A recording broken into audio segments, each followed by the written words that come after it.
Assalamualaikum warahmatullahi wabarakatuh. Saya Nia Veronica dengan NIM 18016169.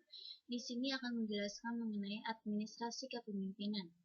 Yang pertama yang akan saya jelaskan yaitu pengertian kepemimpinan. Kepemimpinan secara umum didefinisikan sebagai kemampuan dalam kesiapan yang dimiliki oleh seseorang untuk dapat mempengaruhi, mendorong, mengajak, menuntun, menggerakkan, mengarahkan orang atau kelompok agar menerima pengaruh tersebut, dan selanjutnya terbuat sesuatu yang dapat membantu tercapainya suatu tujuan tertentu yang telah ditetapkan.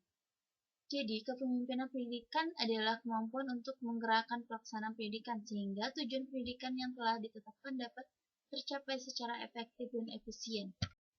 Materi yang kedua yaitu fungsi kepemimpinan pendidikan. Pada umumnya, fungsi kepemimpinan adalah mengusahakan agar kelompok yang dipimpinnya dapat mewujudkan tujuan dengan baik melalui kerjasama yang produktif dalam segala situasi. Ada beberapa fungsi-fungsi kepemimpinan. Yang pertama yaitu pimpinan sebagai penentu arah. Setiap organisasi dibentuk sebagai wahana untuk mencapai tujuan tertentu. Arah yang hendak ditempuh oleh organisasi menuju tujuannya harus sedemikian rupa sehingga mengoptimalkan pemanfaatan dari segala sarana dan prasarana yang tersedia.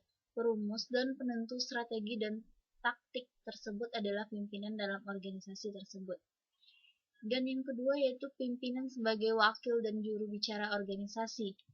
Kebijaksanaan dalam kegiatan organisasi perlu dijelaskan kepada pihak luar agar pihak tersebut mempunyai pengetahuan yang tepat tentang kehidupan organisasi yang bersangkutan. Dan yang paling bertanggung jawab sebagai wakil dan juru bicara organisasi dalam hubungan dengan berbagai pihak tersebut adalah pimpinan organisasi.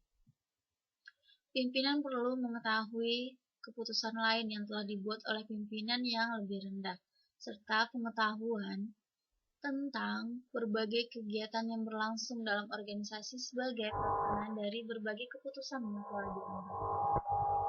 Dan yang ketiga, pimpinan sebagai peningkatan organisasi. Pemeliharaan hubungan baik keluar maupun ke dalam dilakukan melalui proses komunikasi. Interaksi yang terjadi antara sesama anggota dalam suatu organisasi dimungkinkan karena komunikasi yang efektif.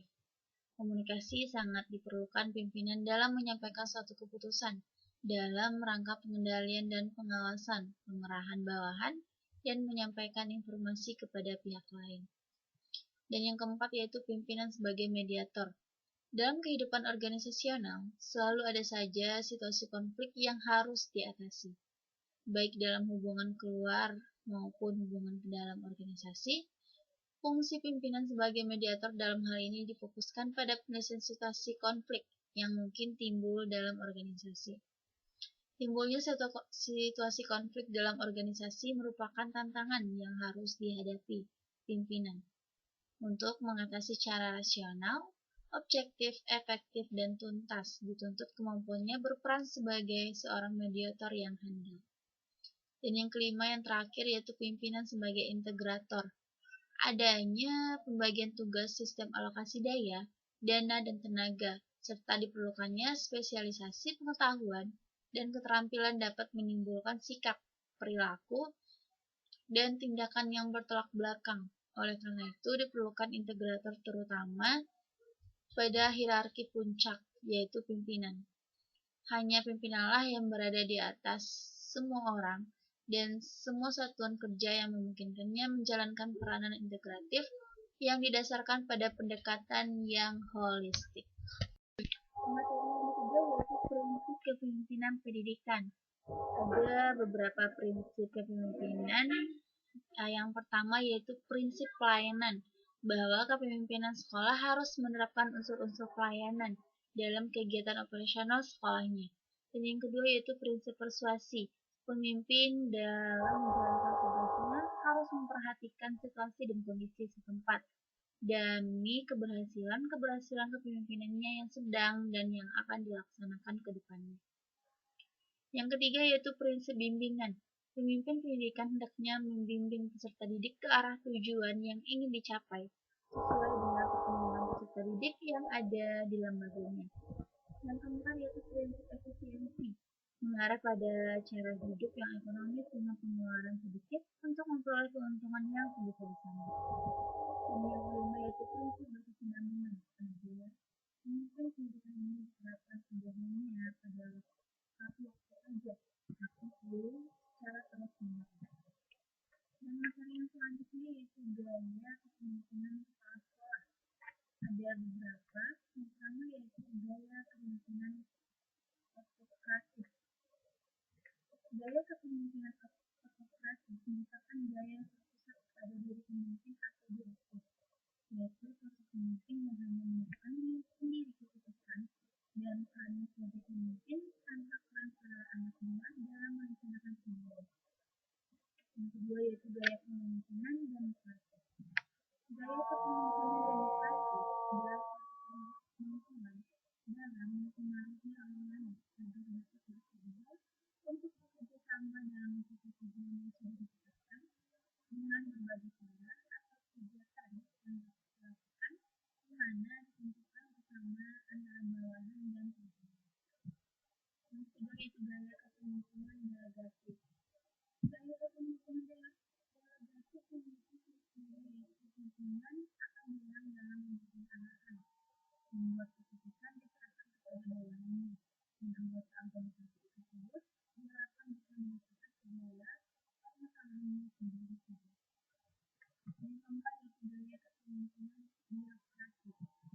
Gaya kepemimpinan birokratis ini dilakukan dengan kenyataan berdasarkan adanya peraturan, perilaku menggunakan diri dengan adanya. Dan yang keempat yaitu gaya kepemimpinan birokratis. Gaya kepemimpinan birokratis ini dilakukan dengan kenyataan memimpin berdasarkan adanya peraturan. Perilaku ini memimpin ditandai dengan adanya pencatatan pelaksanaan suatu prosedur yang telah berlaku untuk pimpinan dan anak buahnya. Yang kelima yaitu gaya kepemimpinan moralis. Kalau dulu gaya kepemimpinan moralis ini adalah pada diri mereka kaya dan cepat untuk bergerak. Mereka mempunyai empati yang tinggi terhadap segala penyakit dari para bawahnya juga. Sabar, semangat untuk dalam kebajikan ada dalam diri sendiri. Yang keempat yaitu gaya kepemimpinan administratif. Gaya ini terkesan kurang indikatif dan terlalu aktif dalam memandang aturan. Sifatnya sangat konservatif serta melakukan di dalam mengambil risiko dan merupakan mencari aman. Yang kedua gaya kepemimpinan analitis atau analitikal.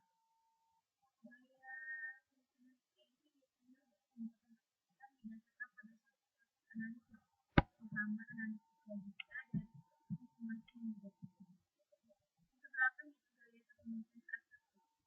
Gaya ini bersifat agresif dan memiliki perhatian dan sangat begitu dekat pada suatu nilai nasional dibandingkan dengan gaya kepemimpinan yang lain. Yang kesembilan yaitu gaya kepemimpinan entrepreneur. Gaya ini telah mempengaruhi perhatian pada pekerjaan dan hasil akhir terkait yang mengutamakan untuk kebutuhan akan kerjasama. Gaya kepemimpinan ini biasanya akan selalu bersaing dan akan menargetkan standar bersama. Yang kedua yaitu gaya kepemimpinan visioner.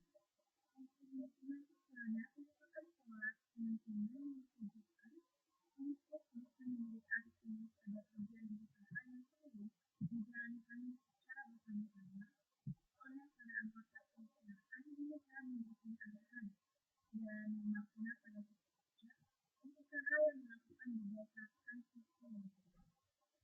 Yang ke-11 yaitu gaya kepemimpinan situasional. Kepemimpinan situasional ini inti dari teori pimpinan ini adalah memberi suatu gambaran kepemimpinan seorang pimpinan akan dapat berbeda-beda tergantung dari perspektif tingkat kekuatan para pemimpin. Dan yang ke-12 mengaku gaya kepemimpinan militeris.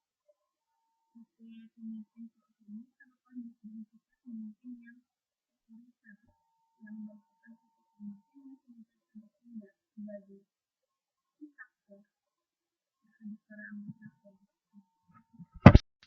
Baik, sekian materi dari saya, kurang dan salah mohon dimaafkan. Assalamualaikum warahmatullahi wabarakatuh.